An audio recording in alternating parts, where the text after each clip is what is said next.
તો વિદ્યાર્થી મિત્રો, આજે વાત કરીશું દ્વિતીય સત્રાંત પરીક્ષા ધોરણ 5 અને વિષય ગણિતના મોસ્ટ આઈએમપી પેપરનું સોલ્યુશન મેળવીશું. એ પહેલાં ચેનલની અંદર પ્રથમ વખત આવ્યા છો તો મિત્રો ચેનલને ખાસ સબસ્ક્રાઇબનું બટન દબાવવાનું ભૂલશો નહીં. વિદ્યાર્થી મિત્રો, દ્વિતીય સત્રનો મોડેલ પેપરની વાત કરીએ તો સમય આપણો 8 થી 10 કલાકનો રહેશે અને કુલ ગુણ 40 જશે. નીચે આપેલા નકશા ઉપરથી પ્રશ્નોના જવાબ આપવાના છે. તો આપણને અહીં સરસ મજાનો એક નકશો આપ્યો છે, જે ઉત્તર દિશામાં દવાખાનું, બગીચો, દૂધની ડેરી, સિનેમા, બસ સ્ટેશન, મંદિર આપેલું છે. ત્યાર પછી દક્ષિણ દિશાની વાત કરીએ તો ટાવર, રેલવે સ્ટેશન અને ભોજનાલય. પૂર્વ અને પશ્ચિમ દિશા આપેલા છે. બગીચો રસ્તાથી કઈ દિશામાં આવેલો છે? તો આ રસ્તો છે એથી બગીચો જે છે તો ઉત્તર દિશામાં. ભોજનાલય ટાવરથી કઈ દિશામાં છે? તો વિદ્યાર્થી મિત્રો પૂર્વ દિશા થશે. દૂધની ડેરીથી મંદિરે જવા માટે કઈ દિશામાં જશું? તો દક્ષિણ. મંદિરથી સિનેમા ગૃહ કઈ દિશામાં આવેલું છે? તો પશ્ચિમ. રસ્તાથી દક્ષિણ દિશામાં આવેલા સ્થળોના નામ લખો તો ટાવર, રેલવે સ્ટેશન અને ભોજનાલય. પ્રશ્ન નંબર મિત્રો 2નો અ અને બ તમારે જોડવાના રહેશે. તો અહીં જો મિત્રો આ જે છે એ કેવા છે? તો સમઘન છે. આની વાત કરીએ તો આ લંબઘન છે. ત્યાર પછી મિત્રો આ છે નાળાકાર અને આ છે પ્રિઝમ. તો આવી રીતે આપણે જોડકા જે છે તે જોડવાના રહેશે. ત્યારબાદ વાત કરીશું પ્રશ્ન નંબર 3 જોડકા છે. તો 55/100 છે. તો મિત્રો એને આપણે કેવી રીતે લખીશું? તો 0.55. પ્રશ્ન નંબર 2 1/4. તો સાચો જવાબ મિત્રો આવશે 0.25.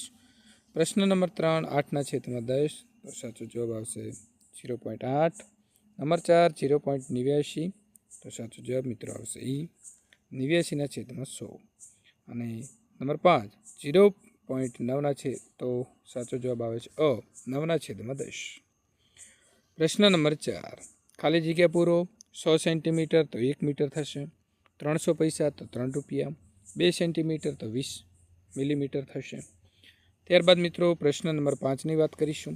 એક લંબચોરસ મેદાન 10 મીટર અને પહોળાઈ તેની જે છે તે 5 મીટર છે. તો આ મેદાનની પરિમિતિ તો અહીં 2 ગુણ્યા 10 + 5 10 ને 5 15 ગુણ્યા 2 એટલે 15 દુના 30 જવાબ આપણો સાચો આવશે. એક ચોરસ વર્ગખંડની એક બાજુની લંબાઈ 10 મીટર છે. તો આ વર્ગખંડનું ક્ષેત્રફળ તો 10 ગુણ્યા 10 10 દાન 100. 10નો વર્ગ કેટલો થાય? તો 100 ચોરસ મીટર આવશે. એક ચોરસ નોટબુકની એક બાજુનું માપ 20 સેન્ટીમીટર છે. તો આ નોટબુકની પરિમિતિ તો 4 ગુણ્યા 12 48 સેન્ટીમીટર થશે. એક લંબચોરસ બગીચાની લંબાઈ 15 મીટર અને પહોળાઈ 10 મીટર છે. તેની ફરતે રોમિલ એક ચક્કર લગાવે છે. તો રોમિલ કેટલું અંતર કાપ્યું છે? તો મિત્રો જો અહીં 15 + 10 બરાબર છે એટલે 25 થઈ જશે. ગુણ્યા 2 એટલે 50 મીટર જે છે તે એણે ચક્કર લગાવ્યું. એક લંબચોરસ બાગનું ક્ષેત્રફળ 2000 ચોરસ મીટર છે તથા બાગની લંબાઈ 50 મીટર હોય તો પહોળાઈ કેટલા મીટર થશે? તો 2000 / 50 એટલે કે 40 મીટર. પ્રશ્ન નંબર 6 મિત્રો અહીં જો કપડાં ધોવા માટે કેટલા બાળકો મદદ કરે છે?